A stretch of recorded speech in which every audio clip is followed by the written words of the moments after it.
Va ora in onda Zoom, il drive time in mezzo ai fatti, con Antonino Danna.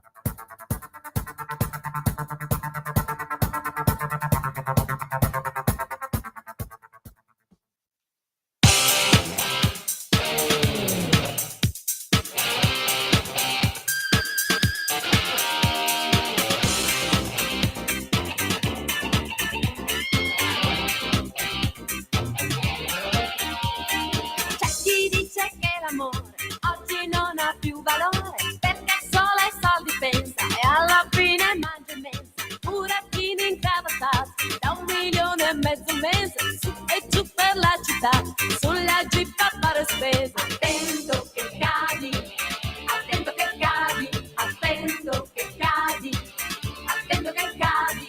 C'è chi dice che l'amore oggi è in trasformazione, tipica mentalità, manager di società. C'è chi segue la carriera, poi a casa è cameriera. C'è chi muore dall'invidia, chi lavora nei mass media. Ma che vita vuoi? Il che mondo sei? Siamo donne, oltre le gambe c'è di più. Donne, donne, un universo immenso e più.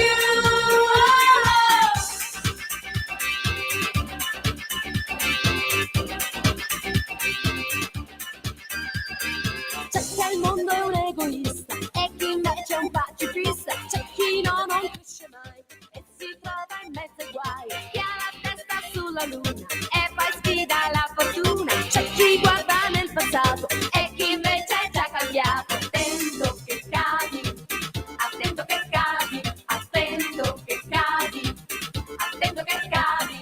Ma che vita vuoi? Il che mondo sei? Siamo donne, oltre le gambe c'è di più. Donne, donne, un universo immenso e più.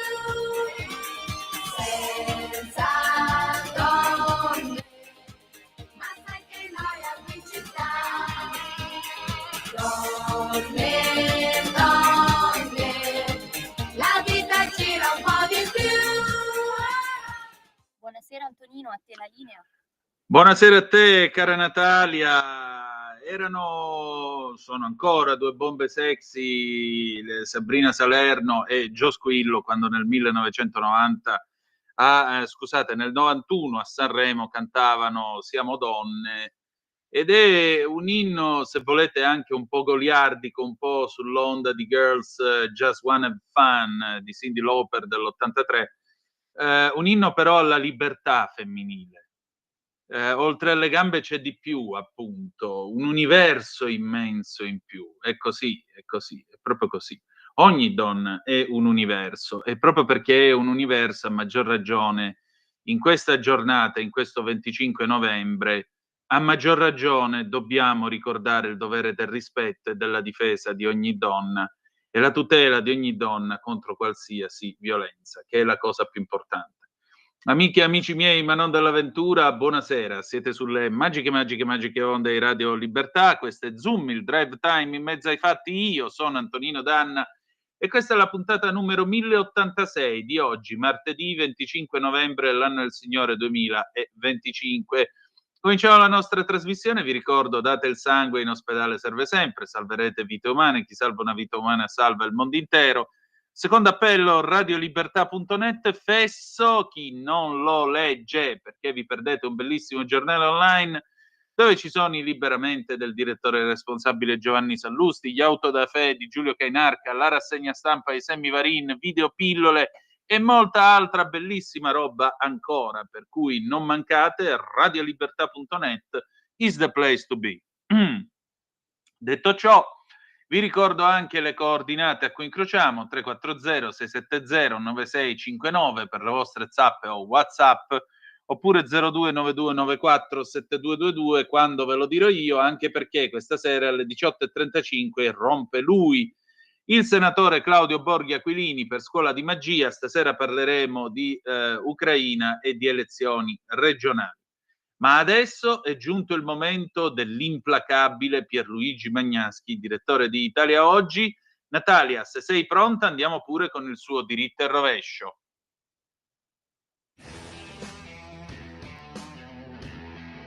Il blocco ucraino ed europeo ha riconosciuto che Trump ha fatto un importante passo avanti nelle sue intese con la Russia, impegnandosi ad attivare un meccanismo simile all'articolo 5 della NATO, cioè a intervenire militarmente per difendere l'Ucraina se questa fosse attaccata di nuovo dai russi. Ora però gli europei chiedono agli americani una formula più stringente, eliminando i margini di discrezionalità contenuto nel piano Trump, dove si legge che spetta al Presidente degli Stati Uniti valutare la gravità della minaccia e decidere quali contromisure adottare. Niente di automatico, quindi.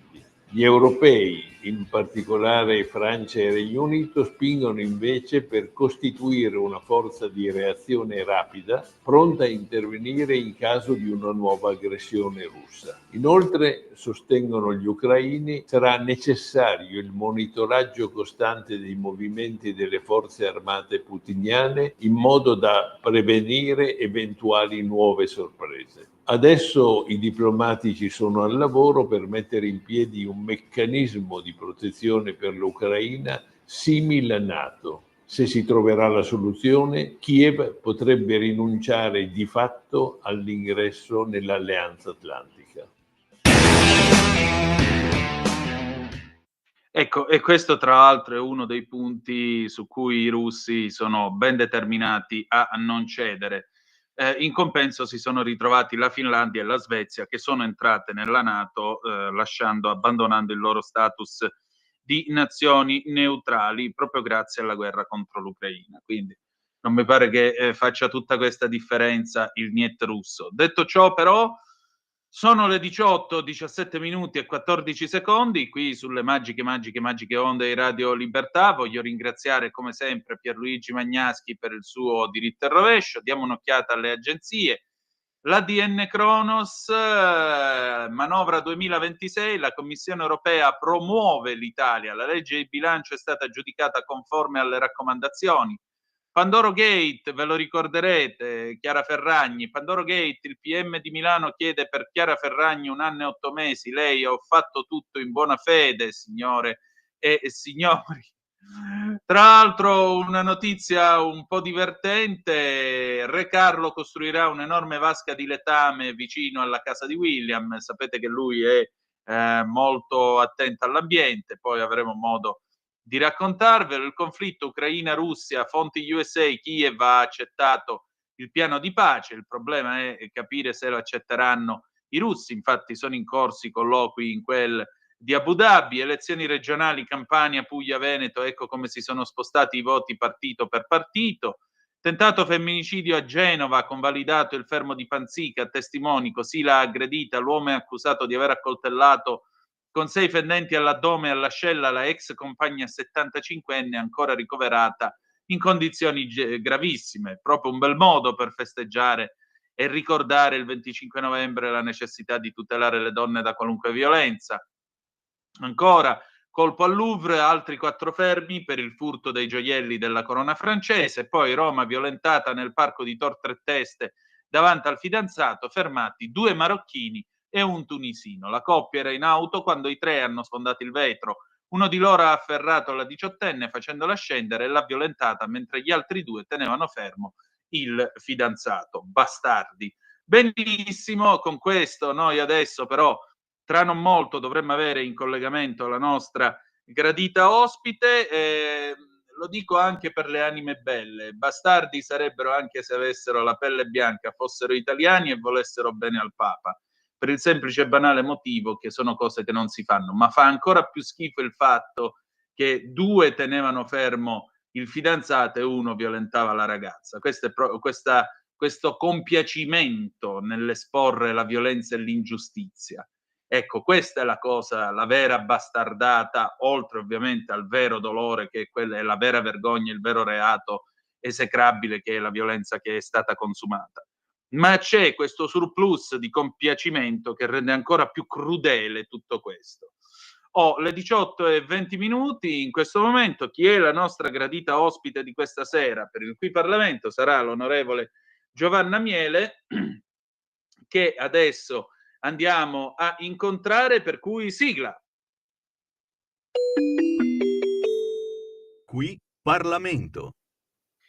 E allora io do il bentornato all'onorevole Giovanna Miele. Stasera dovremmo parlare della giornata contro la violenza sulle donne. Io le dico la verità, diciamo che in un certo senso parto male dopo la notizia che ho appena tirato via giù dall'ADN Cronos di questo stupro orribile avvenuto a Roma con questi galantuomini, si fa per dire, 2 che tenevano fermi il fidanzato e 1 che violentava questa povera ragazza di appena 18 anni, per non parlare dell'aggressione che c'è stata a Genova. E proprio un bel modo si fa per dire di festeggiare una ricorrenza come questa, onorevole. Beh sì, si aggiunge ad una serie di avvenimenti che sempre di più riguardano la violenza di genere, ma che comunque non si fermano solo a questo, perché in questo caso ci sono stati anche furti, insomma qui la situazione sta degenerando, soprattutto per via del fatto che in questo caso erano immigrati clandestini, persone che ovviamente vivono di stenti e che non solo cercano di racimolare denari attraverso reati da compiere, ma lo fanno anche poi aggredendo una giovane donna in presenza di un fidanzato, quindi veramente in un unico avvenimento una serie di reati, ma di oltraggi all'umanità oltre che al genere femminile, quindi veramente scandaloso, in una giornata in cui ovviamente ricordiamo la violenza contro le donne da combattere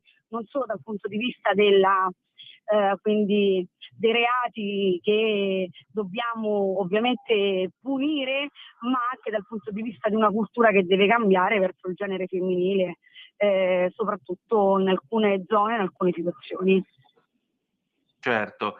Senta, onorevole, all'Assemblea Costituente, quando si è scritta la nostra Costituzione, c'erano solo 21 donne su 555 componenti.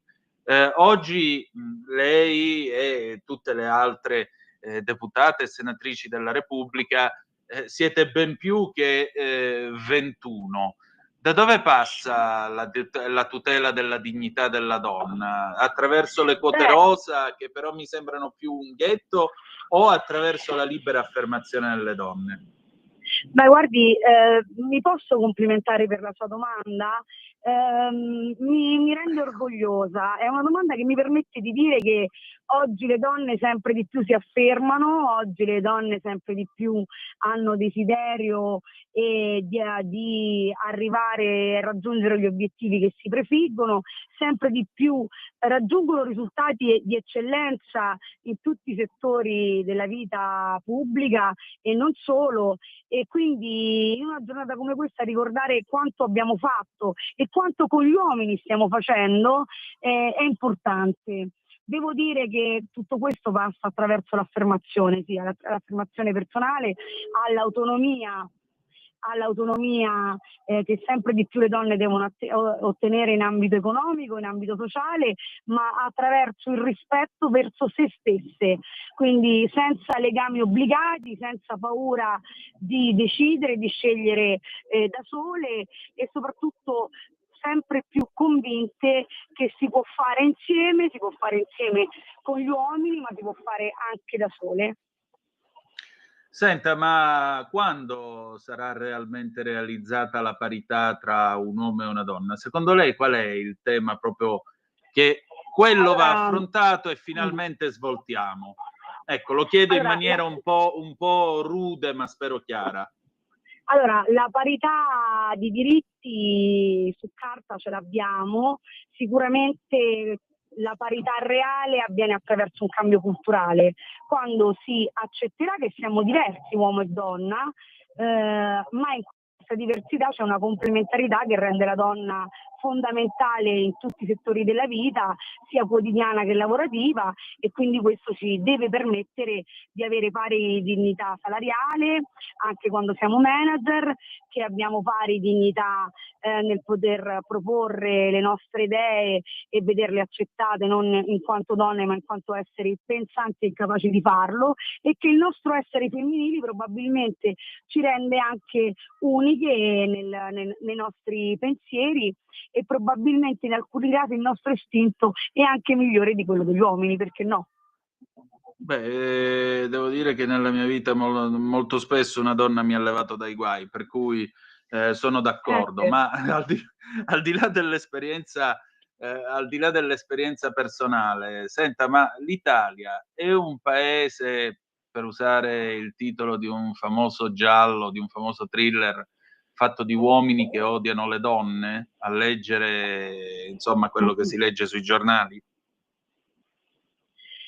Allora, è un paese che ancora adesso è fortemente conservatore, quindi probabilmente in alcuni casi è portato ancora ad avere una visione un po' maschilista, soprattutto in alcuni settori, però questo si sta scardinando piano piano, sicuramente non si scardina attraverso lotte e rivoluzioni diciamo violente, ma si scardina attraverso le esperienze positive che le donne stanno portando nella vita pubblica del paese. Abbiamo un Presidente del Consiglio donna, non dimentichiamolo, che si sta facendo rispettare in tutta Europa e direi in tutto il mondo. Abbiamo tantissime figure femminili di scienziate, ricercatrici, educatrici, mamme che portano esperienze più che costruttive nel nostro paese, quindi io credo che per quanto la figura dell'uomo sia una figura importante, è una figura sempre da salvaguardare, così come quella del papà, e lo diciamo in una giornata come questa, direi che la donna si deve sempre di più distinguere per la sua autonomia. E solo attraverso il rispetto verso se stesse farà in modo che anche gli altri lo riconoscano. Questa è la nostra battaglia, la battaglia del rispetto. Beh, questo mi sembra evidente. Più che altro, secondo lei, gli uomini oggi hanno paura delle donne?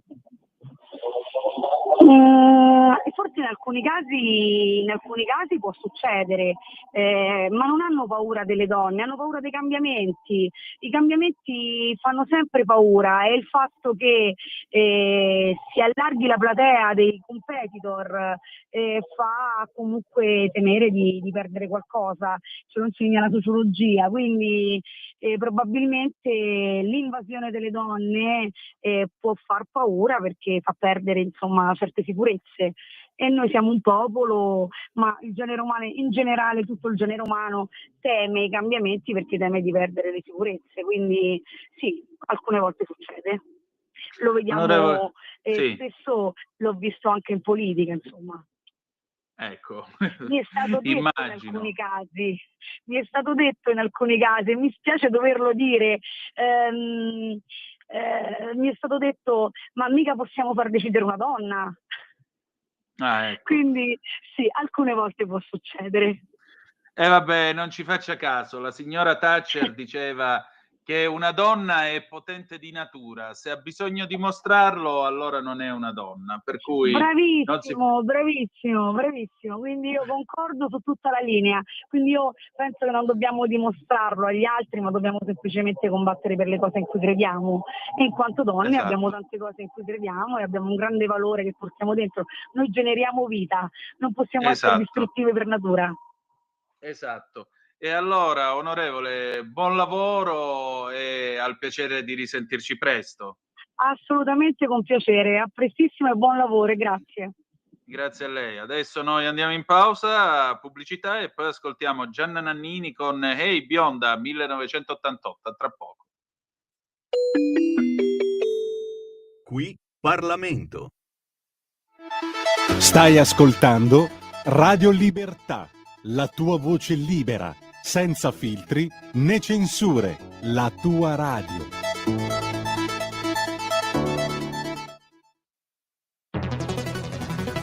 Giorno migliaia di notizie ci raccontano i fatti che accadono in Italia e ogni giorno c'è una voce fuori dal coro. Quotidiano di Sicilia, il quotidiano d'Italia, l'informazione che ribalta i luoghi comuni, una vera visione dei fatti. L'Italia vista da sud. Ogni siciliano che vive in Italia e nel mondo è una risorsa, è protagonista della crescita della nostra nazione. Dai forza alla crescita della nostra isola, abbonandoti al QDS digitale più archivio a soli 99 euro anno. Quotidiano di Sicilia, il quotidiano d'Italia, una scelta di valore.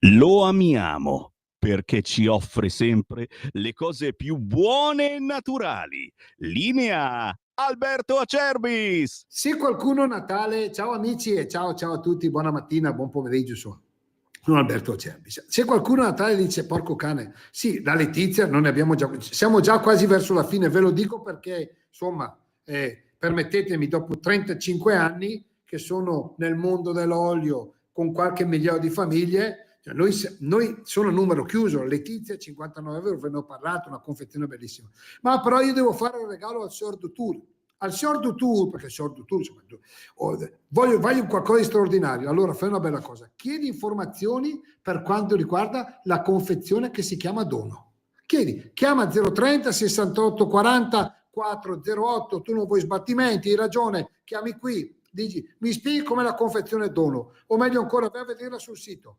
olioacerbis.com, vai, sezione natalizia, vedi la confezione dono e capirai che tu, mentre gli altri si rompono i marron glacé a girare su tangenziale, a litigare, coppie che saltano, psicologi che devono unire le famiglie distrutte per i regali di Natale, ma hai visto che il regalo non era bello, dovevi regalare questo, te l'avevo detto. Fai una bella cosa, relax 030 68 40 408 oppure tramite il nostro sito olioacerbis.com, vedi tutto, già che sei lì magari buttaci dentro qualcosa tipo 3 bottiglie di olio, 6, quello che vuoi. Ciao, alla prossima, vi voglio bene.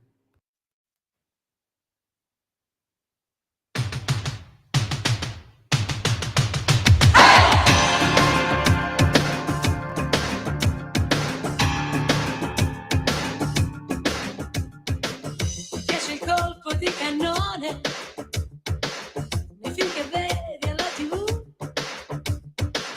prendi la mira in mezzo al cuore del sottomarino blu. Ti piace far l'americana, hai 2 fucili nei blue jeans, dirigi con la cerbotana, fai morire meglio tu. Scende dalle minigonne l'uniforme dei Marines, senti cantano le donne, sei irresistibile. Ti piace il fuoco in mezzo al mare, tu mi sorprendi, vado giù, ti infili i guanti del potere, fai morire in fretta tu. Scende dalle minigonne l'uniforme dei Marines, senti cantano le donne, sei irresistibile. Yalla, con quale bomba, yalla, ci colpirai, yalla. Qui Parlamento. Va ora in onda Scuola di Magia con Claudio Borghi Aquilini.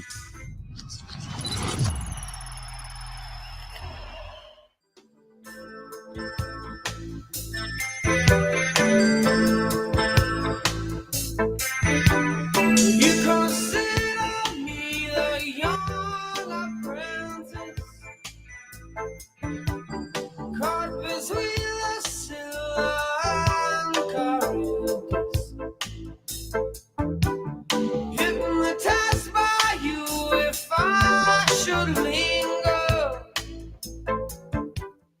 buonasera, a voi la linea. Oh, buonasera, sono le 18:34 minuti e 43 secondi qui sulle magiche onde di Radio Libertà. Questa adesso è Scuola di Magia e quindi io do il mio ben trovata e bentornata al padrone di casa, che è il senatore Claudio Borghi Aquilini. Senatore, bentornato. Oddio. Siamo partiti un po' così. Comunque il pezzo che avete ascoltato prima, siccome questa sera abbiamo una colonna sonora a tema femminile, naturalmente vista la giornata, era Bionda di Gianna Nannini. Anche questo un pezzo, se volete, provocatorio nell'estate del 1988. Io lo ricordo molto gettonato al mitico bar stop di Melo giù a Sant'Onofrio. La sera mettevano 100 lire e andava praticamente in loop il 45 giri di Bionda, dove appunto la Nannini faceva una certa satira, ma anche una certa, anche qui, descrizione di una donna libera che scende dalle minigonne alla riforma dei Marines, quindi anche in un ambiente così serioso arrivava anche questa ventata di femminilità. Ma abbiamo ritrovato il senatore Claudio Borghi Aquilini. Senatore, ben trovato e bentornato. Ma buonasera a tutti voi. E allora, come sono andate queste elezioni secondo lei, senatore? Io per far vedere come sono andate le elezioni ho preso cosa veniva stamattina, ho fatto qualche messaggino dove facevo vedere cosa segnava la Lega prima delle elezioni in queste 3 regioni, il leggendario Pagnoncelli, no? Sì, il mitico Pagnoncelli. Diciamo che i numeri erano lievemente diversi, ecco. Erano così diversi, ma ci aggiungo anche una cosa che io veramente faccio fatica a comprendere, se non a livello di cioè rimessa in discussione totale di come funzionano questi sistemi qua dei sondaggi. Perché io posso capire che uno, non so, diciamo così, valuti in modo un po' diverso, abbia dei conti sbagliati per un qualche motivo. Ma poi arrivano anche gli exit poll, quindi non c'è nessuno più da influenzare, se non forse i primi titoli dei giornali. E non so se vi ricordate, i primi exit poll dicevano che in Veneto Fratelli d'Italia aveva preso più voti rispetto alla Lega, no? Sì. Ora, essendo che alla fine in realtà ne avevamo presi il doppio, voi capite che è un po' oltre, no, il consueto errore statistico, no? Perché certe volte ci fanno vedere, guarda, questi sono i dati e c'è un margine di errore dell'1%, del 2%, no? Così via. Ma il doppio, su numeri così grandi, le possibilità sono 2, o le cose vengono fatte a caso, cioè ci viene detto che vengono fatti dei sondaggi, ma in realtà c'è uno in una stanza, no?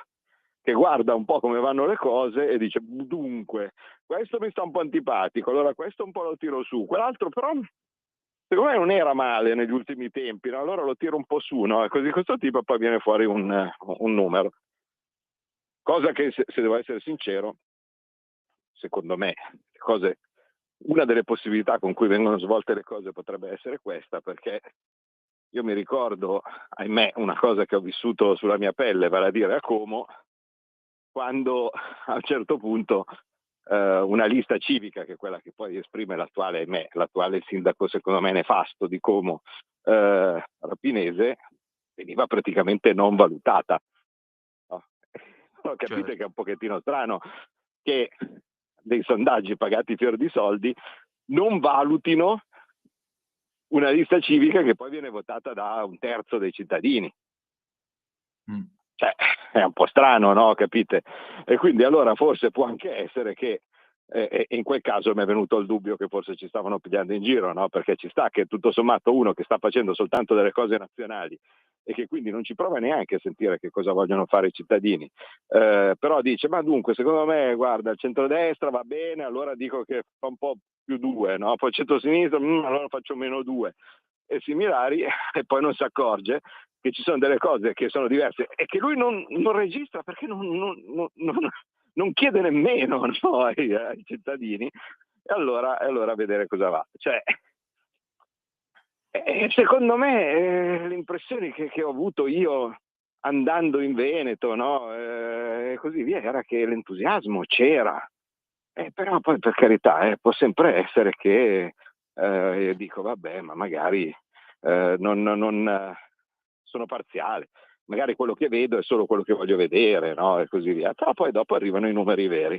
E i numeri veri ci dicono che in Puglia, perché sai, uno a un certo punto dice ma il Veneto è particolare, ma in Puglia Pagnancelli ci dava la metà rispetto a quello che abbiamo preso. Perché in Puglia dicevano che la Lega avrebbe preso il 4%, eppure a fronte di un risultato disastroso per il centrodestra, quindi non è che c'è stato chissà quale trascinamento delle liste di centrodestra, cioè le liste di centrodestra hanno fatto schifo in Puglia, intanto però la Lega ha preso l'8%, sì, invece del 4% che ci dava Pagnancelli, ma persino in Campania, dove non è che diciamo siamo in cima normalmente all'amore medio, no? Cioè di quella regione, ci dava il 4, abbiamo fatto il 5,5. Piccole cose, però intanto in costante crescita. E poi ovviamente c'è il Veneto, dove venivamo accreditati del 20%, invece abbiamo preso il 36%. Ora, questi sono dei trucchi di magia che sono abbastanza curiosi, cioè sarebbe interessante far vedere dietro le quinte com'è che veniva realizzato questo sondaggio che diceva che Fratelli d'Italia prendeva più voti dalla Lega e che noi eravamo 16 punti sotto quello che poi effettivamente avremmo avuto, e così non è. Però insomma il risultato poi alla fine è stato molto favorevole alla Lega e approfitto delle magiche onde di Radio Libertà per ringraziare tantissimo tutti i veneti e le venete e tutti e tutte pugliesi e pugliesi e campani e campane per l'aiuto che ci hanno dato. Perché capite bene che all'interno di un centrodestra che grosso modo i sondaggisti avevano preso quello sì, l'avevano abbastanza azzeccato le percentuali possibili del governatore, perché si pensava effettivamente a dei risultati che giravano intorno al 60-40. Quello in una maniera o nell'altra era stato azzeccato, anche se era abbastanza facile sinceramente prevederlo.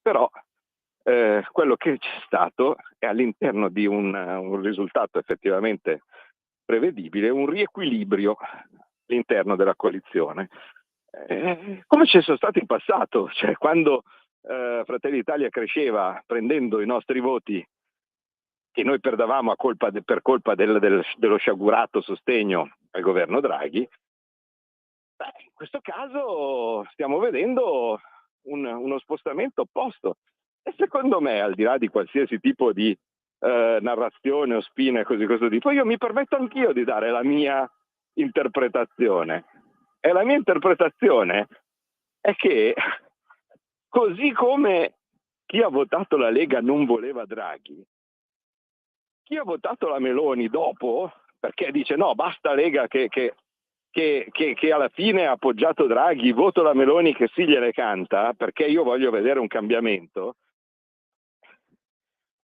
Questo eccesso di prudenza, diciamo così, che tante volte la Presidente Meloni o in generale il Partito dei Fratelli d'Italia sta dispiegando sul campo, per quanto comprensibile, quante volte ne abbiamo parlato, ma non è esattamente quello che vogliono i cittadini.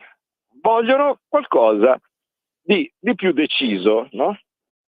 E quindi un mix come quello della Lega di posizionamento deciso su determinati temi dopo anni di balbettamento o di confusione, invece riportati su posizionamento deciso, unito con la grande forza e il grande lavoro invece sui territori, perché alla fine uno dei vantaggi della Lega è che noi abbiamo tanta gente valida, cioè non c'è l'uomo solo al comando o la donna solo al comando e poi dietro nessuno, o dei soggetti che magari pesano poco ma che vanno in scia, no, al momento positivo del leader o della leader del momento.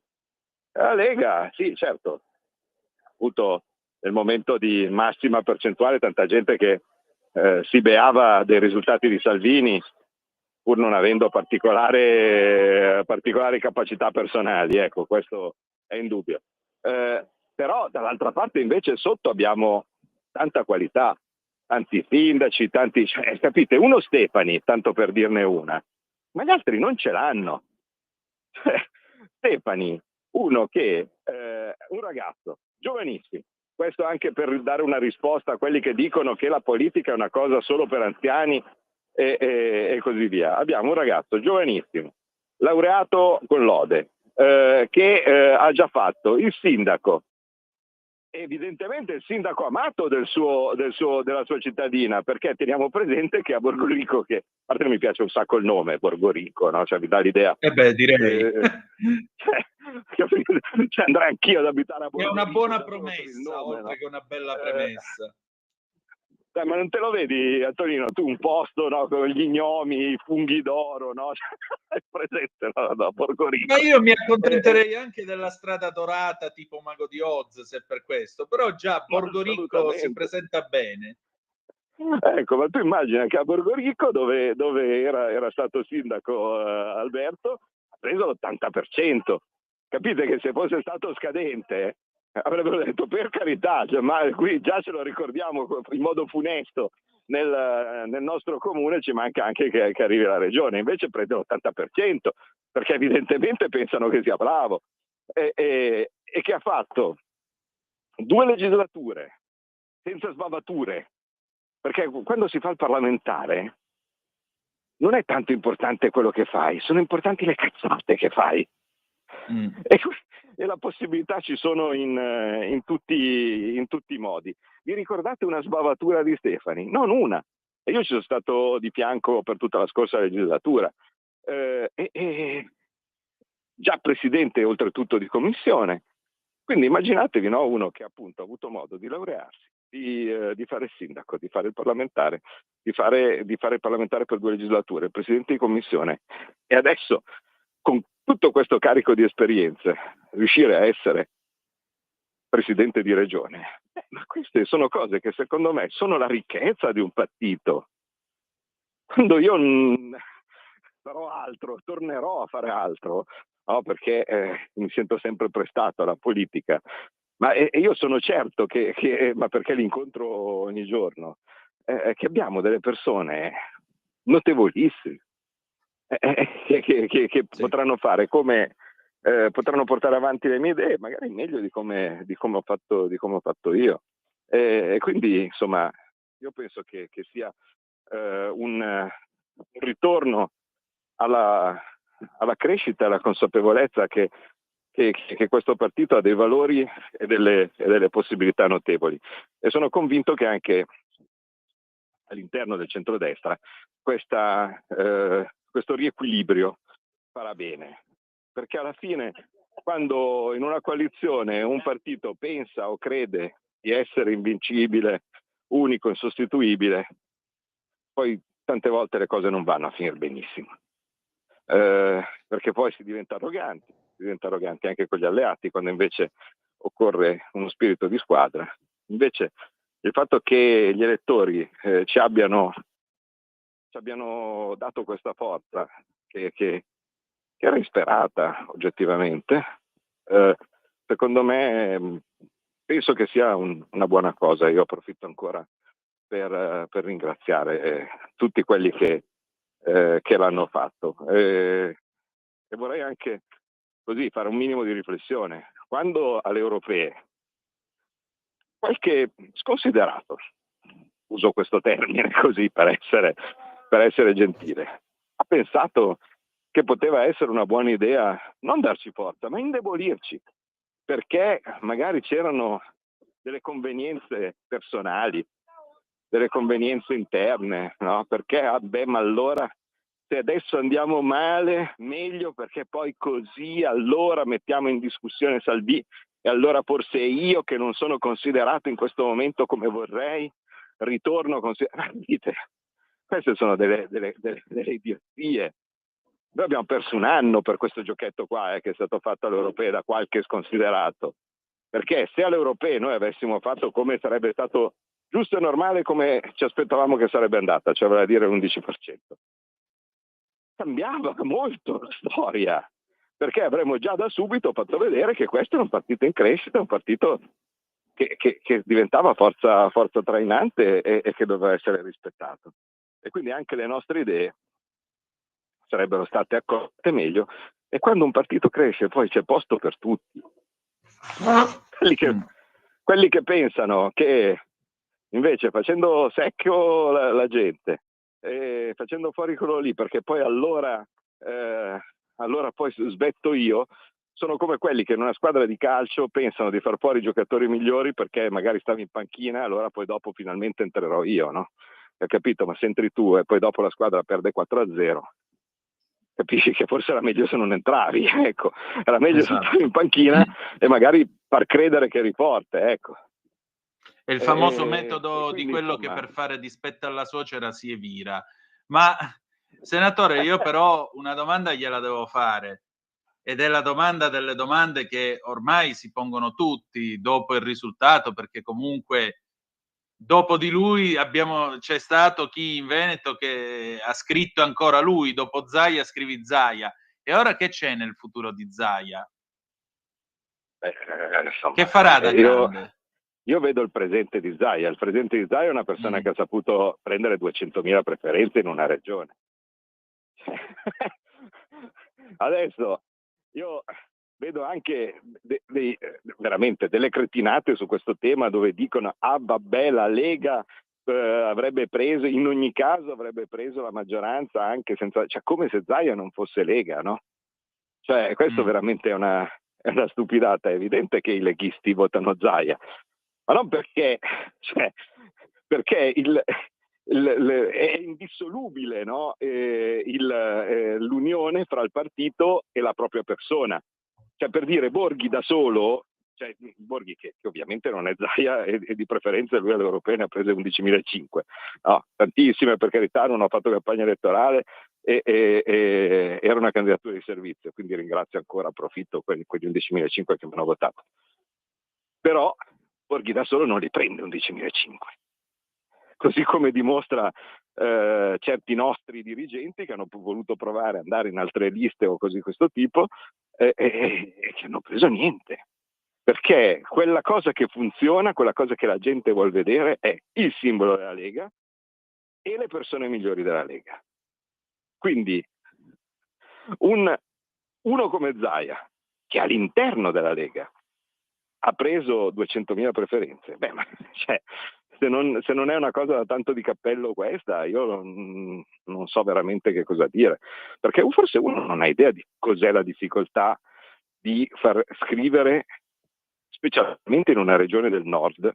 Sud sono più abituati, insomma, diciamo così, no, a firmare i voti, mettiamola così, ma al nord prendere e far scrivere il proprio cognome su 200.000 schede, insomma, veramente bravo. Quindi a fronte di uno che è stato veramente bravo, credo che tutto quello che vorrà fare il partito si adopererà per cercare di accontentarlo, insomma, perché se lo merita. Beh, certo, questo sicuramente.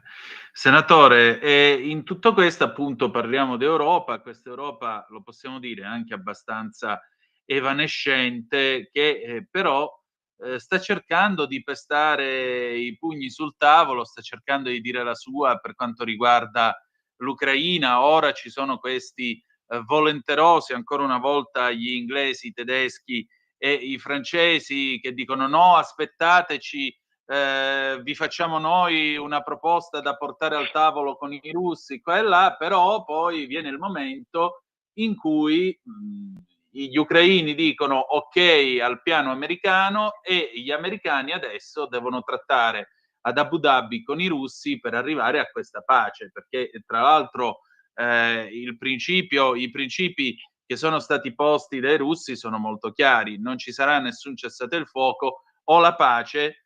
E quindi questo piano, che alla fine con qualche modifica giunge a compimento, oppure la guerra va avanti. Ecco, e l'Europa in tutto questo che cosa vuole allora? L'Europa vuole come il Chihuahua, no? Vuole quando tu tieni ogni tanto ci sono dei video su YouTube che mi fanno molto ridere, no? Quando c'è magari il cagnolino che abbaia furiosamente fuori da un vetro, da un cancello, e dall'altra parte c'è un cane enorme, no? Sì. Allora vedi il cagnolino che gli abbaia furiosamente, poi a un certo punto il cancello si apre e improvvisamente il cagnolino si finge morto, no?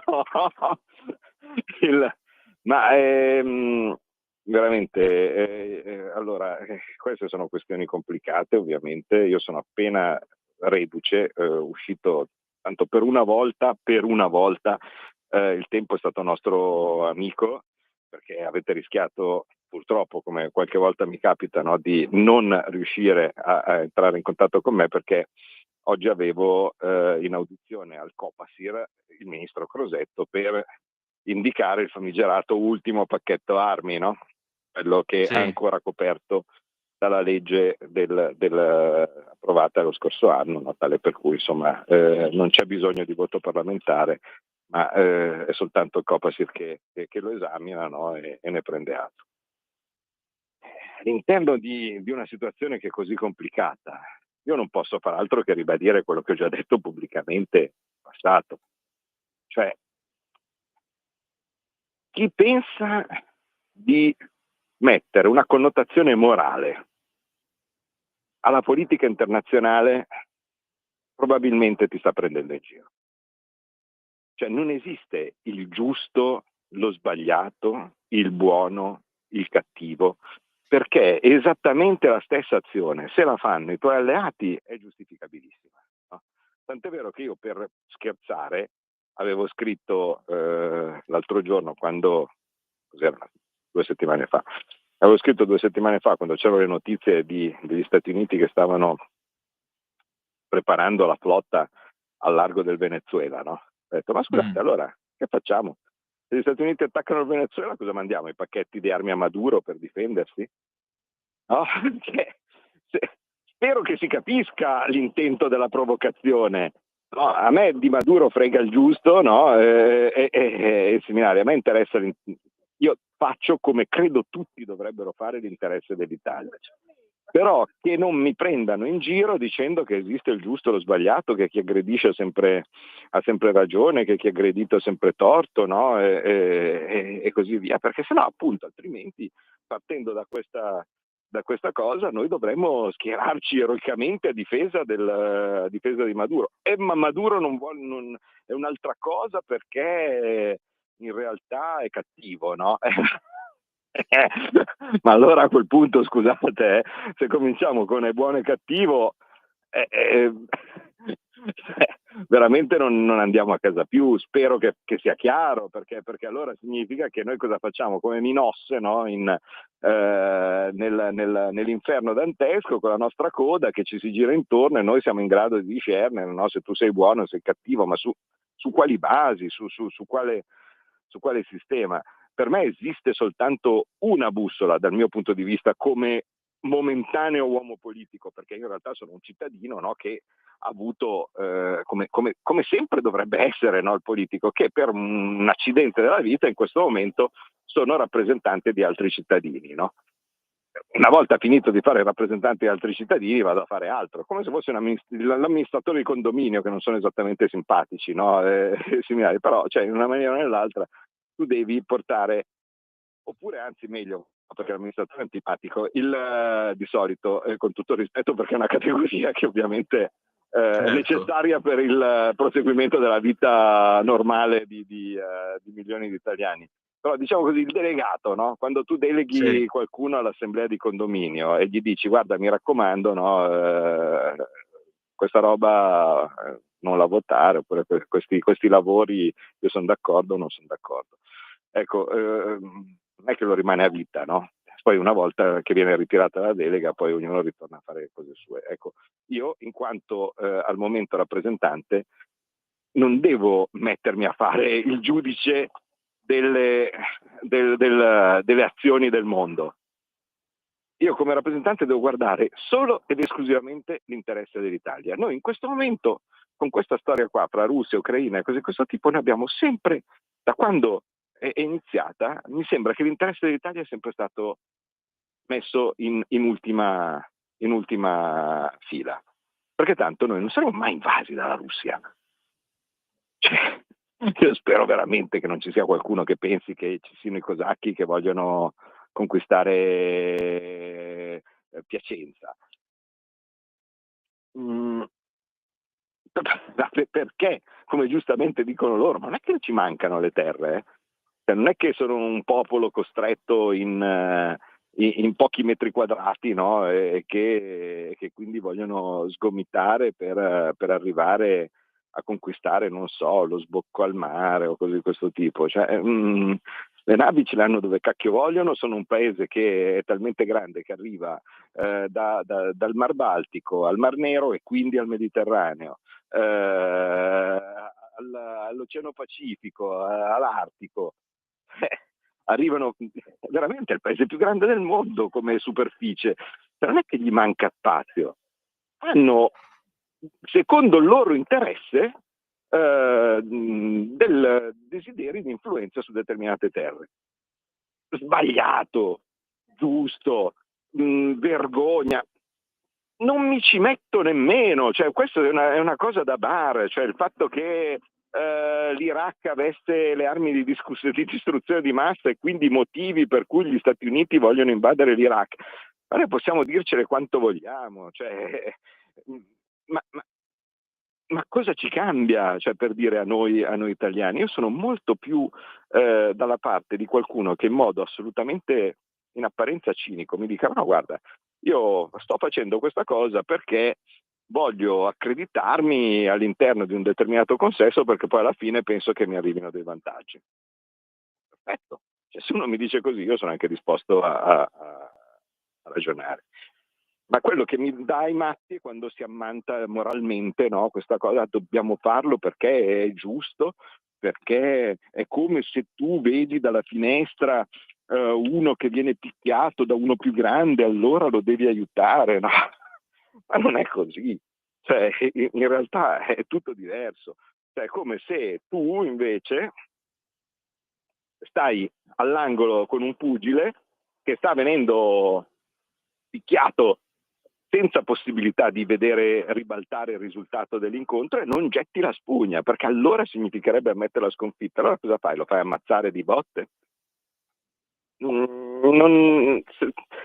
Veramente ci sono delle cose che non capisco, che però magicamente tutto diventa comprensibile nel momento stesso in cui tu fai entrare in questa equazione quelli che Salvini con un giro di parole diceva ville e mignotte, no? Perché lui usa sempre questo francese, no? Questo linguaggio forbito per far capire il discorso, però il punto chiave è uno. O magari c'è qualcuno che ci guadagna da una situazione che chiaramente non può avere sbocchi diversi. Allora, se c'è qualcuno che ci guadagna, vai avanti con una situazione che non ha chiaramente sbocchi diversi rispetto a quelli che possono avere, allora a quel punto tutto diventa comprensibile. Senatore, allora, le chiedo Vai, 10 10 secondi minuti. e torniamo subito. 10 secondi. Sì. Ascolta i tuoi programmi preferiti, le notizie, la musica che ami e non solo. Con l'app di Radio Libertà puoi interagire con i conduttori, anche quando sei in movimento. Non aspettare, cerca Radio Libertà nello store del tuo smartphone o tablet e scarica l'app gratuitamente. Radio Libertà, tutta la radio con te. Scopri di più su radiolibertà.net. Semplicemente la tua radio. Di nuovo a voi la linea. Grazie Natalia, sempre sulle magiche onde di Radio Libertà, il senatore Claudio Borghi Aquilini, Antonino Danna al microfono con voi per Scuola di Magia. Senatore, qui ci sono 2 WhatsApp per lei. Comincio col Ecco. primo. Il senatore Borghi, uno dei grandi della Lega, un uomo senza paura di esporre le sue idee contro il pensiero unico dominante. Invece un altro ascoltatore che non si firma manda uno screenshot da Affari Italiani, dice: nel complesso si sono persi un sacco di voti. Cosa scriveva Affari Italiani? Scriveva questo: calo della Lega, fine di un ciclo, Veneto da 1.263.000 voti a 607.000, meno 52%, Puglia meno 33,4%, Campania meno 16,8%, totale nelle 3 regioni meno 47%. E Affari Italiani scrive: la Lega, che nel 20 dominava il nord e si espandeva al sud, subisce un ridimensionamento notevole in termini di voti assoluti, soprattutto in Veneto, dove rispetto alla presidenza Zaia perde oltre 650.000 voti. Questo segna la fine di una partecipazione popolare territoriale che sembrava plebiscitaria. Il calo è significativo perché avviene nonostante la riconferma di una presidenza leghista in Veneto, segno che il voto personale per Zaia aveva comunque una sua innegabile forza. Questo è lo stato degli atti di quello che mi scrivono gli ascoltatori. Beh, ma Antonino, vedi, questo è perlomeno per chi come me è abituato a guardare i numeri, è un classico inganno, no? Per un motivo banale. Chi continua a confrontare i risultati con le regionali precedenti, vale a dire con cose successe prima del governo Draghi, con cose successe quando era un'era geologica differente, quando la Lega era al massimo dei consensi, post o durante l'esperienza del governo giallo-verde. E continua a dirlo, cioè ogni elezione successiva, hai visto, cioè, ci sta dicendo che cosa? Che abbiamo perso voti da quando avevamo il 30% su base nazionale. Scusa, mi permetto una locuzione, grazie al cazzo. Cioè, Sì. tu, ma fammi capire, cioè noi avevamo il 33%, no, nel 2019, poi man mano eroso, siamo arrivati anche coi sondaggi, che ovviamente ce ne freghiamo dei sondaggi, al 40% a seguire quel 33% delle europee, e poi dopo man mano siamo andati un po' a scendere, e poi dopo c'è stata la grande idea, no, del governo Draghi, sostenuto dai famosi governatori, cioè, perché non dimentichiamolo, chi erano i più grandi sponsor del governo Draghi, no? Ovviamente, diciamo, la parte governista che dice oddio, qui non possiamo sbagliare, così. Vabbè, questa roba qua ci ha portato dal 32 che avevamo all'8, no? E quindi quando uno dice ma c'è il 50%, ma è un miracolo il 50%, perché la matematica non è tanto complicata. Se tu passi dal 32 all'8, stiamo parlando di una cosa che è meno di un terzo. Quindi in teoria tu dovresti essere sotto del 70% dei voti rispetto a quel periodo lì.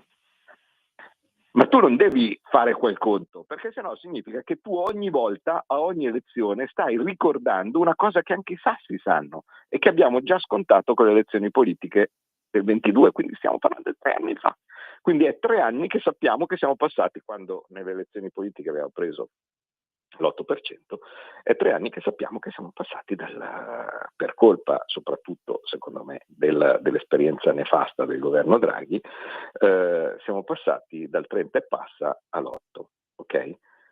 Quindi ogni volta che c'è un'elezione che uno dice ma guarda quanto hai perso, è stato un disastro, cioè praticamente questo supporrebbe che questa roba non è mai esistita, che ogni elezione noi dobbiamo ripartire da come se avessimo il 30%, no, su base nazionale, ma questo non c'è. Noi dobbiamo vedere che diamine sta succedendo da quando questo calo c'è stato, no? Cioè quindi dal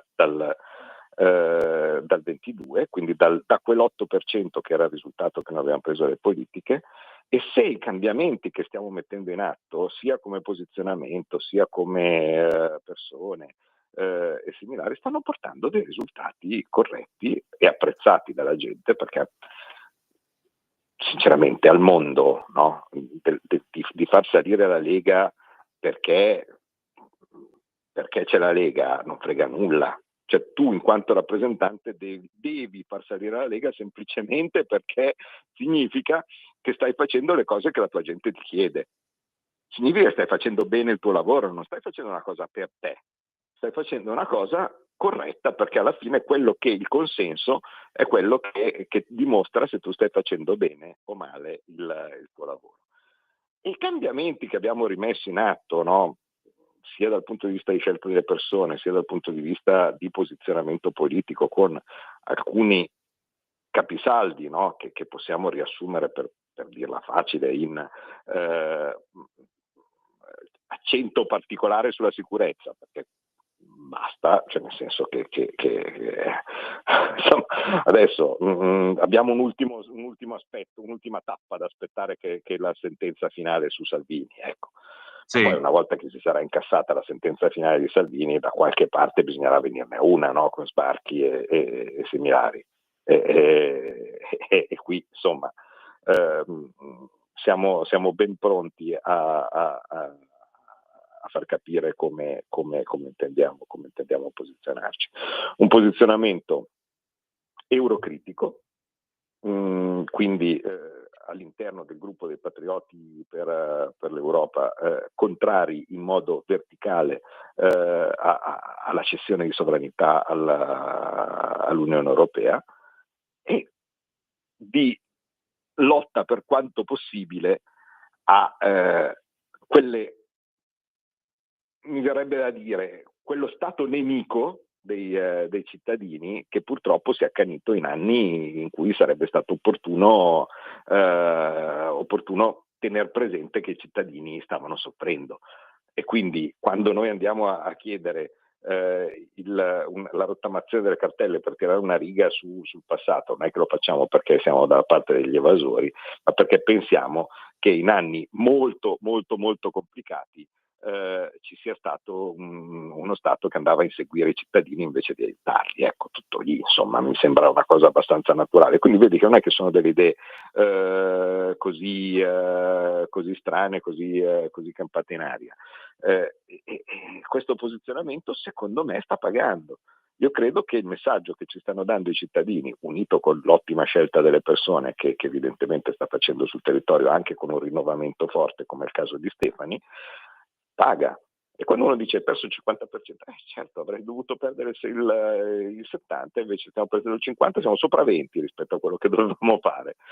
E la differenza con quello che ci davano i sondaggi e così via, quello che invece tu vedi come risultato finale, è quella la novità, non che siamo scesi rispetto al 2020. Quello secondo me, insomma, continuare a ripeterlo serve solo per fare la propaganda di qualcuno, ecco, mettiamola così. Senatore, abbiamo ancora altri messaggi. Il primo è Berengario Insubrico da Roma, che scrive: si potrebbe chiedere al senatore Borghi di imporre all'INPS il ravvedimento operoso come per l'IRPEF? Non è possibile che se si tarda anche di un solo giorno a pagare scatti la sanzione del 10% sul dovuto. Inoltre, si potrebbe far riscattare la laurea versando in proporzione al percepito e non al presunto? Grazie, ascolto per radio. Invece Maurizio dice: sono contento, ma Borghi, non arrampicarti sugli specchi, col governo Draghi te l'avevamo detto, contano i voti, non solo le percentuali, la democrazia deve essere condivisa. Quindi cosa rispondiamo ai nostri due amici? Ma al primo dico che è comprensibile la frustrazione, dall'altra parte è sempre un minimo complicato mettere tolleranze, perché ovviamente la tolleranza viene presa. Cioè, se io metto che una cosa deve essere pagata entro il 30 dicembre, no? E uno dice ma io l'ho pagata entro il 2, no? E cazzo cambia? E quindi non dovrebbe esserci una penalizzazione per chi l'ha pagato il 2. Io lo comprendo, no? Ovviamente, però capisci che così facendo andiamo senza fine, no? Perché allora uno dice guarda, tanto c'è una tolleranza di 3 mesi, benissimo, allora significa che pagano tutti a fine marzo, no? Sì. Cioè, nel senso, mi rendo conto che alla fine quando tu metti un paletto è sempre la stessa cosa, così come per la rottamazione, no? Cioè noi abbiamo fatto fatica a inserire all'interno della rottamazione tutto il 23, no? Perché le prime bozze della ragioneria ci davano la rottamazione per le cartelle arrivate fino al 22. Allora noi abbiamo detto no, caspita, no, ci vogliono quelle del 23. Ma è ovvio che la prima cosa che mi è stata detta da gente per strada, mettiamola così, quindi perché alla fine il problema del politico rispetto al tecnico ministeriale è che il tecnico ministeriale non gli dice niente a nessuno, no? Viceversa noi siamo per strada e c'è la gente che ti ferma, poi specialmente come nel mio caso che sono virgolette riconoscibile, no? E che per strada ci vado, magari sono in metropolitana, no? Ma tu sei Borghi? Sì. Senti, ma non è che io c'ho la cartella del 10 gennaio 24, no? Cioè, non è che si riesce a mettere tutto anche il 24. Perché non è giusto, cioè nel senso che uno che ce l'ha del 30 dicembre 23 riesce a fare la rottamazione, viceversa io che ce l'ho del 10 gennaio 24 sono fuori da tutto. Io ti posso dire che ti capisco, ma penso che sia chiaro che alla fine qualsiasi paletto tu metti ci sarà qualcuno scontento. La politica purtroppo è fare delle scelte con quello che è possibile fare con le risorse che ti danno. Se ci fossero cifre infinite uno potrebbe anche dire fino a ieri, no? E così risolvi tutto. Peccato che però ovviamente dovresti aggiungere non solo dal punto di vista ragionieristico, non solo il costo della rottamazione, ma anche della cartella che non viene pagata, cioè di quello che normalmente dovrebbe essere pagato che uno non paga più perché dice vabbè tanto allora aspetto, no? E quindi il costo si alza in modo iperbolico, dato che non ce l'ho io questa fortuna, questa possibilità di poter avere qualsiasi cifra, no, da inserire. E probabilmente, questo lo dico chiaro, se anche ce l'avessi, non la metterei lì. Cioè, non sono infiniti i denari, no? In nessun caso, anche se non ci fossero le regole europee. Cioè alla fine bisogna fare delle scelte serie, no? E le scelte serie non sono denaro a pioggia per tutti perché siamo buoni. Scelte serie è fare quello che con scelta arbitraria, perché alla fine sono tutte scelte arbitrarie, la maggioranza del momento pensa che sia corretto fare. Dal mio punto di vista una cosa che è corretta fare è tirare una riga su tutti quelli che hanno, diciamo così, attraversato un periodo allucinante del nostro recente passato, no? Con lockdown, zone rosse, casini, no? E così di questo tipo, e che era oggettivamente secondo me impossibile fare impresa, possibile, no? E a fronte di una situazione in cui era impossibile fare impresa e non c'era neanche prospettiva e così via, prendere e dicendo veramente grandi a chi ce l'ha fatta, ma c'era anche a chi ce l'ha fatta, dai, parliamoci chiaro, c'è stato qualcuno che ha avuto più culo di un altro, perché quando il governo Conte 2, quindi quello in cui noi purtroppo non pesavamo, si metteva a tirare fuori i famosi ristori, ma i ristori venivano calcolati su quanto conveniva l'hotel della fidanzata di Conte. Quindi guarda caso, no, si prendeva il fatturato di aprile, no, per fare i conti dei ristori, così a un certo punto c'era un tot di imprese che invece guarda caso ad aprile non c'avevano un cazzo di fatturato e magari ce l'avevano a giugno, no? Sempre perché uno deve fare le scelte. Allora questi qui sono andati in difficoltà, gli sono arrivate le cartelle, poi dopo le cartelle hanno accumulato le sanzioni, no? E io adesso cosa faccio? Devo fare il cerbero, no? nei confronti di una persona che per colpe non sue è andata sott'acqua in quel periodo. Sinceramente, giusto o sbagliato che sia, mi sembra che sia opportuno tendere una mano e vedere di chiudere, insomma, no? quello che è successo in quel periodo. Poi ci sono, ripeto, limiti, paletti che possono far arrabbiare, ma insomma quello che è. Per quello che riguarda invece, ma te l'avevo detto con Draghi, ma grazie anche qui, grazie al cazzo, gliel'avevo detto anch'io su Draghi che non era una buona idea, ma non era ovvio saperlo, e poi come abbiamo avuto modo di dire non abbiamo la realtà parallela. cioè noi non lo sappiamo cosa sarebbe successo se la Lega non fosse entrato in quel governo. Potrebbe anche essere che adesso noi avremo il governo tecnico col proporzionale. Quindi, insomma, fare le realtà parallele, gli universi paralleli dove non si sono fatte certe scelte, se ne sono fatte degli altri, si rischia di andare. Di solito, insomma, se uno ha visto un po' di film, no, dove uno torna indietro nel passato e fa quel piccolo cambiamento che gli sembrava corretto, poi dopo ritorna nella sua epoca, in certi casi le cose sono andate malissimo, no? Quindi, Sì. insomma. Senatore, il nostro Berengario precisa, io intendevo la penale in proporzione al ritardo. Poi c'è Dani da Como che dice: buonasera a entrambi, mi ha fatto molto piacere sentire il senatore Borghi accennare al fatto che la Lega sta aspettando di uscire dal guado che coinvolge Salvini con i vari processi farsa per reagire a questa situazione di invasione, di degrado, di impotenza. Non ne possiamo più. Certo che non ne possiamo più, ma non ne possiamo più noi che siamo qui che abbiamo perfettamente conscio il fatto che siamo stati eletti per bloccare l'invasione, no?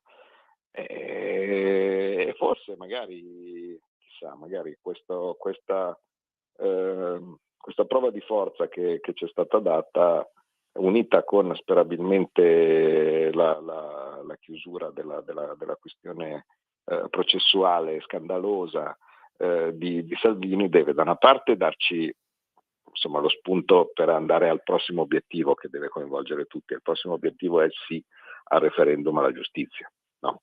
Questo penso che sia tutto chiaro. Noi adesso siamo stati spettatori del voto in Veneto, del voto in Puglia, del voto in Campania e così via. Bene, il prossimo voto invece coinvolgerà tutti e sarà quello della riforma della giustizia. Preparatevi perché non c'è quorum e bisognerà andare tutti a votare sì. No? Sì. E seconda cosa, questa forza che ci avete dato anche con queste elezioni magari potrebbe portarci a quello che alla fine è l'obiettivo che noi desideriamo tutti, perlomeno adesso non lo so, ma io certo lo desidero che Salvini al Ministero dell'Interno, perché sappiamo benissimo che per prendere certe scelte ci vuole uno che non ha paura di firmare, ecco.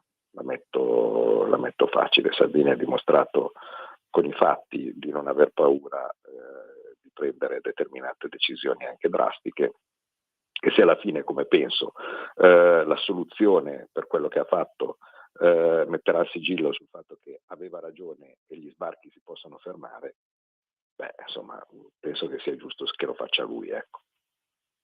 Che torni lui a farlo, ecco, mettiamola così. Certamente, senza nulla togliere all'ottimo Piantedosi che ha fatto la sua parte. Tecnico, però una cosa sono i tecnici e una cosa sono i politici, cioè i tecnici sanno realizzare bene qualcosa, ma il politico è quello che ha il mandato del cittadino e che sa anche dove e quando forzare, se è il caso di forzare. Sì, condivido. C'è sempre un qualcosa di più, perché uno dice no, questa è una decisione politica, che significa anche un'assunzione personale di responsabilità, ragion per cui appunto c'è stato questo processo e così via. Senatore, allora, manca un mese a Natale, quest'anno ormai finisce. Che cosa è andato bene e che cosa vorrebbe trovare nel 2026? Proviamo già a fare un piccolo consuntivo. Ma guarda, è andato bene il fatto che ogni giorno che passa credo di saper guidare meglio questa macchina, ecco. Questa macchina che è quella che è il lavoro del politico. Uno arriva e non sa assolutamente nulla. Chi ha letto nel mio libro il famigerato 20 anni di sovranismo, un po' tutta la storia di come sono andate le cose e di com'era l'impostazione di chi come me faceva tutt'altro, sa che è un altro mestiere.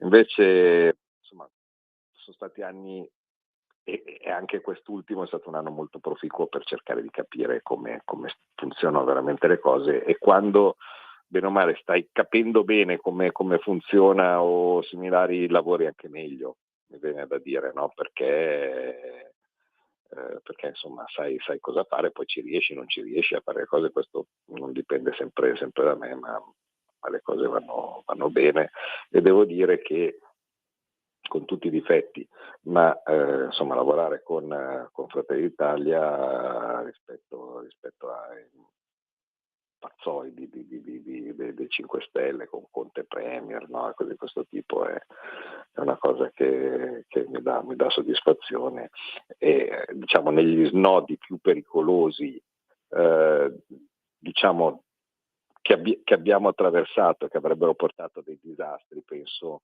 al trattato pandemico dell'OMS, penso alle pressioni per cedere il diritto di veto in Unione Europea, no? E così via. Alla fine in questi snodi stiamo prendendo la scelta giusta, e incredibilmente stiamo anche andando verso una possibile riapertura di un dossier che a me sta enormemente a cuore, ma non perché ci tenga io, ma perché penso che sia importante per l'Italia, che è quella della messa in sicurezza dell'oro italiano, no? Grazie anche a un emendamento Malan in legge di bilancio. Le cose che non sono andate, direi che sono abbastanza evidenti, insomma. Credo che ci siano anche all'interno del governo persone che dovrebbero essere sostituite, secondo me, perché qui tutti hanno paura del rimpasto, no? Perché, oddio, vecchia politica, no? E così via. Questa paura del rimpasto aveva permeato anche l'inizio della scorsa legislatura, no? Ma perché rompere, cioè Borghi che diceva, ma perché rompere con i 5 Stelle? Ma poniamo prima il rimpasto, no, per carità, vecchia politica. Però secondo me, ma non perché la gente sia scarsa, semplicemente perché credo che ci possono essere delle persone migliori o che hanno dimostrato di essere migliori in determinati posti, e allora forse ogni tanto qualche cambiamento in qualche posizione penso che sarebbe proficuo e sarebbe anche visto bene dai cittadini. E poi l'altra cosa che non mi è piaciuta e che continua a non piacermi è lo scarso coinvolgimento del Parlamento. Cioè il governo tende a fare sempre più un po' il cazzo che vuole, ecco, mettiamola così. E questo non è positivo. Non è positivo.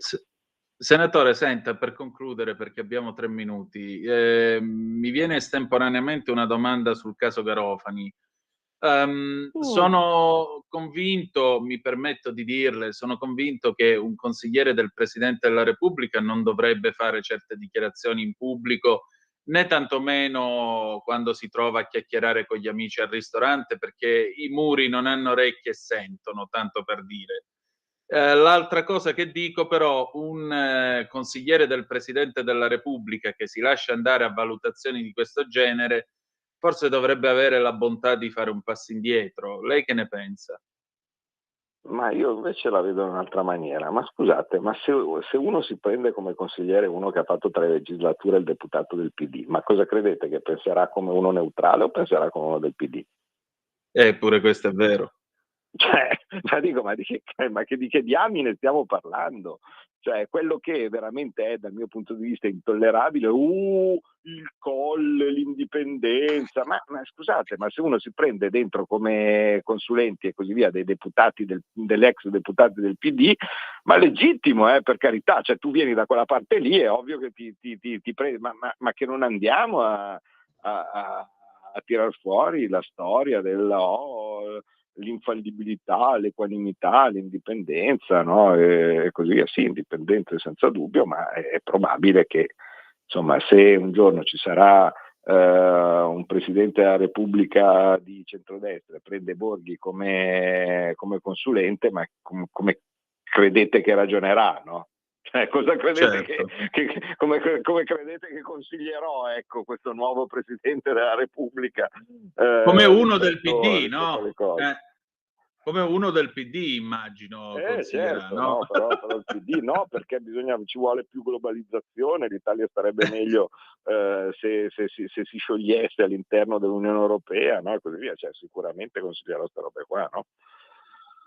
Bene, Senatore, allora, intanto grazie anche per questa sera e ci ritroviamo tra una settimana, d'accordo? Certo, grazie Antonino, saluti a tutti. Grazie ancora e buona serata. Grazie ancora a chi ha votato. Sigla. Avete ascoltato Scuola di Magia.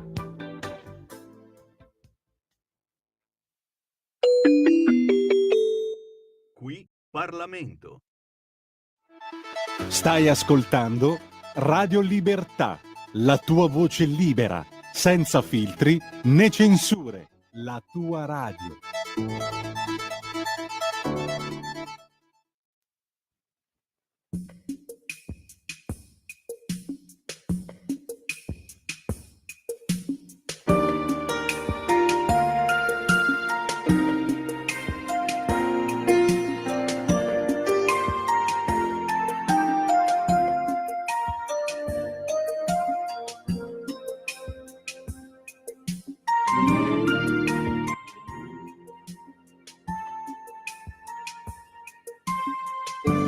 Io così torno qui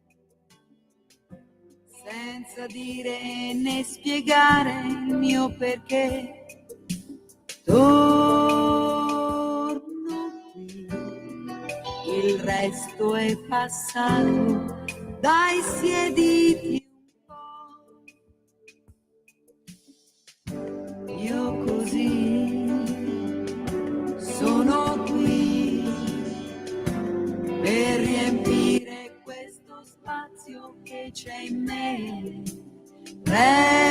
Resto qui senza paura, io sola con te. Che donna sarei se non provassi mai ad amarti come vuoi. Puoi fidarti, lo sai, non chiedermi mai un nome, non l'avrei. L'amore va così e senza un perché. Tu sai che così io lo rifarei. Lo rifarei.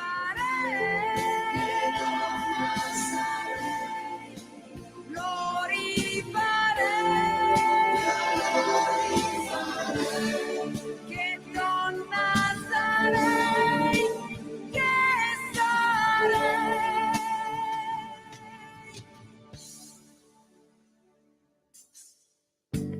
Cosa fai? Ma cosa fai? L'orgoglio è forte, ma non hai capito che io e te ci stiamo toccando e il resto cos'è?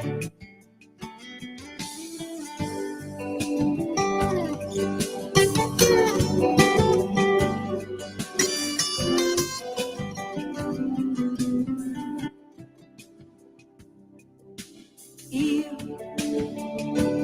e te. A te la linea, Antonino. Grazie a te, cara Natalia, alle 19:33 minuti e 2 secondi sulle magiche onde di Radio Libertà. Avete appena ascoltato Raffaella Carrà, Che donna sarei, del 1986.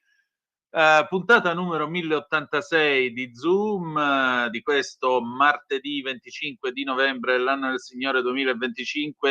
E allora, bella gente, apriamo i telefoni allo 029294 7222. Grazie come sempre al senatore Claudio Borghi Aquilini per i suoi interventi, ma so che c'è già una telefonata. Pronto, chi è là? Eccomi, Michele Caruso. Ciao Michele. Bonsoir à tout le monde, un saluto noblesse oblige, madame et monsieur, comment ça va? Ça va bien? Gentlemen, ladies and gentlemen.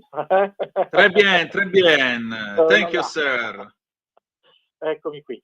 E dunque, oggi l'editoriale mi sembra abbastanza, forse anche fin troppo banale dirlo, ma è dedicato all'altra metà del cielo. Va bene? Prego.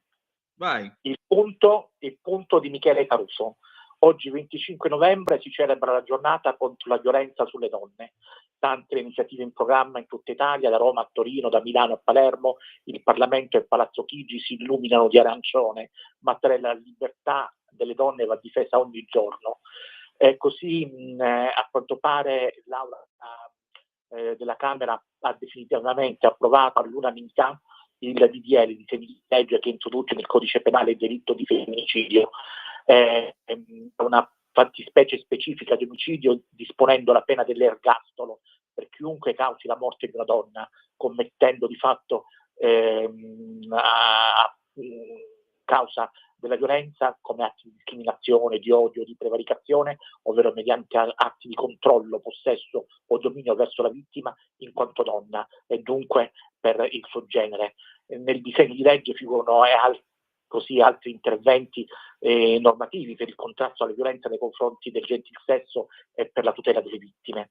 Ma mi pare doveroso soffermarmi sul fatto che c'è bisogno di un'educazione sesso-affettiva nelle scuole, l'unica prevenzione alla violenza patriarcale di una subcultura che va sconfitta è l'educazione sesso-affettiva, transfemminista e intersezionale, e dunque bisogna far sì che ci sia un'educazione sesso-affettiva nelle scuole, non bisogna sconfortarsi davanti a chi si terrorizza, che si possa trattare i temi così delicati anche ad un'età infantile o comunque adolescenziale.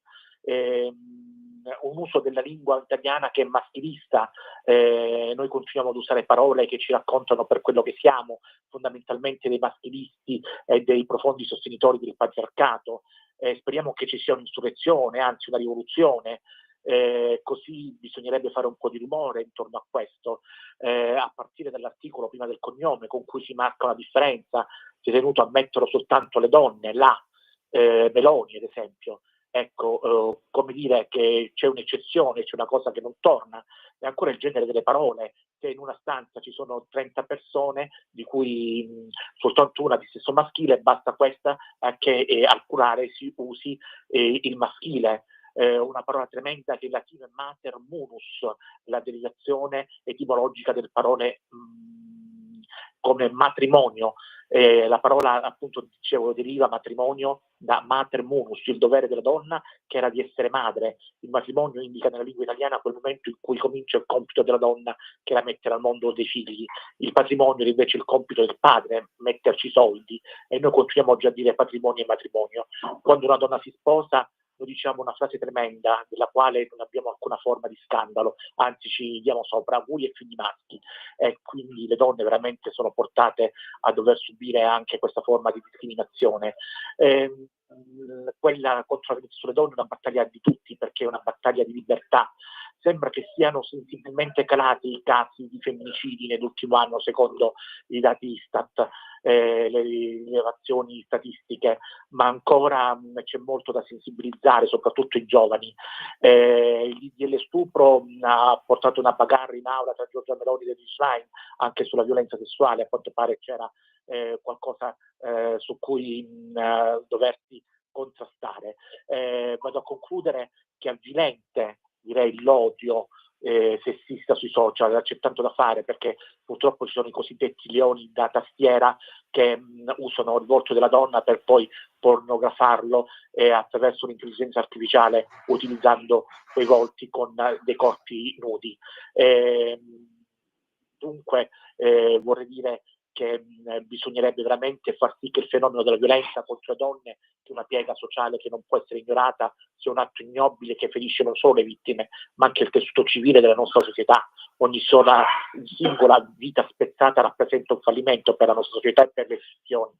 Dietro ciascun caso si nasconde un sistema di violenze fisiche, psicologiche ed economiche che spesso rimane sommerso, alimentato dal silenzio e dalla paura.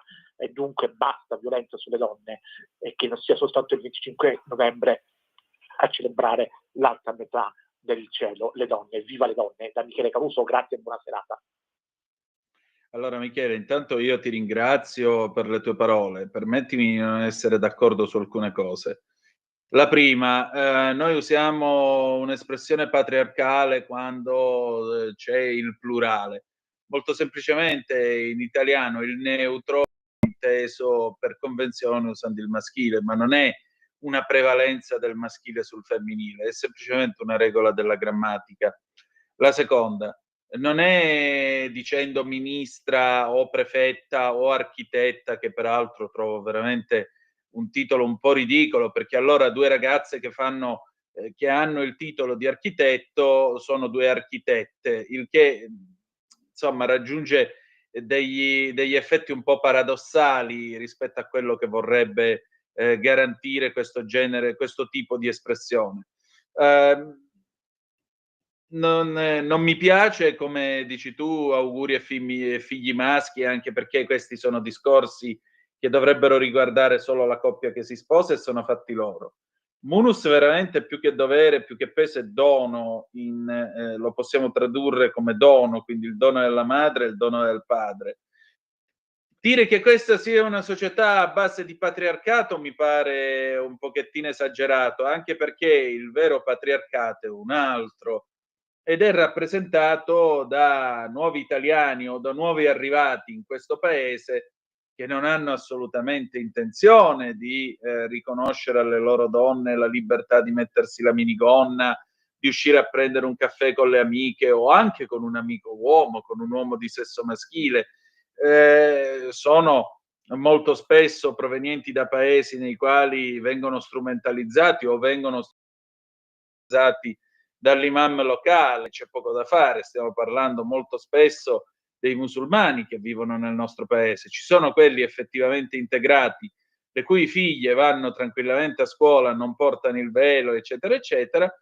Ce ne sono altri che invece, a me è successo qualche giorno fa alla posta, lei che poteva avere 30 anni, non spiccicava, anche meno di 30 anni, non spiccicava una parola che fosse una di italiano, con il marito molto più anziano, sui 50-60, che faceva da interprete perché era andato lì per i documenti, per il permesso di soggiorno e tutto il resto. E siamo sempre a quello, sempre accompagnate dal parente maschio, sempre il maschio che fa il traduttore, sempre il maschio che rappresenta, specie se vanno per esempio davanti ai medici, se c'è un medico maschio che deve visitare la donna, facciamo attenzione e così via.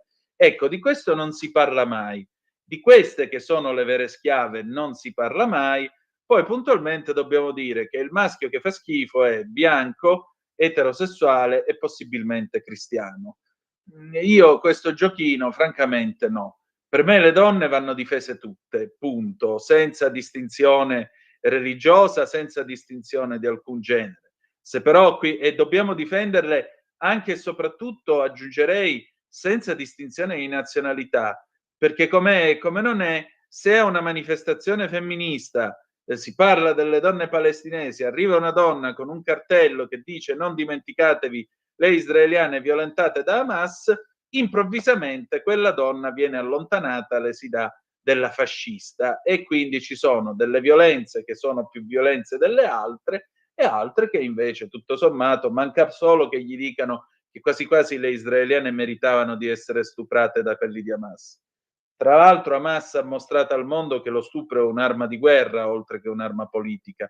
Ecco, io non ho sentito voci di femministe, specialmente in questo paese, specialmente di quelle che fanno il discorso mi chiami prefetta, mi chiami ministra e qua e là, e poi però la paga di una donna non è uguale a quella di un uomo, e poi però se una donna resta incinta viene licenziata, e poi però ci troviamo la stilista che va e dice sì, io le donne le prendo sopraglianta perché tanto come si dice, perché tanto ormai i loro giri di giostra li hanno fatti e quindi non ho il problema né il rischio che finiscano, diciamo così, incinta. Ecco, questa roba anche no. E ringraziamo il Conte Stefano che ci scrive basta sproloqui per cortesia, che cazzo. Un alato pensiero, caro Stefano, del quale sentivamo effettivamente il bisogno, in una giornata come questa, veramente. Ecco appunto, caro Stefano, basta sproloqui per cortesia. Va bene, allora, bella gente, si sono fatte le 19:44 minuti e 18. Io ringrazio tutti voi, che dire di più, che adesso noi andiamo in chiusura con Fiorella Mannoia, quello che le donne non dicono del 1987, nella versione però di Enrico Ruggeri, quella che dice ti diremo ancora un altro sì e non con la modifica walk che ha fatto Fiorella Mannoia, ti diremo un altro no, ma perché? Ruggeri ha spiegato bene il senso della canzone. Alle 20, se volete, c'è Aria Fritta, se no la potete ascoltare in replica domani alle 17:30. Noi ci ritroviamo come sempre alle 18:05 trattabili sulle magiche onde di Radio Libertà. Grazie per essere stati con noi e ricordate che malgrado tutto, the best is yet to come, il meglio deve ancora venire. Vi ha parlato Antonino Danna. Buonasera.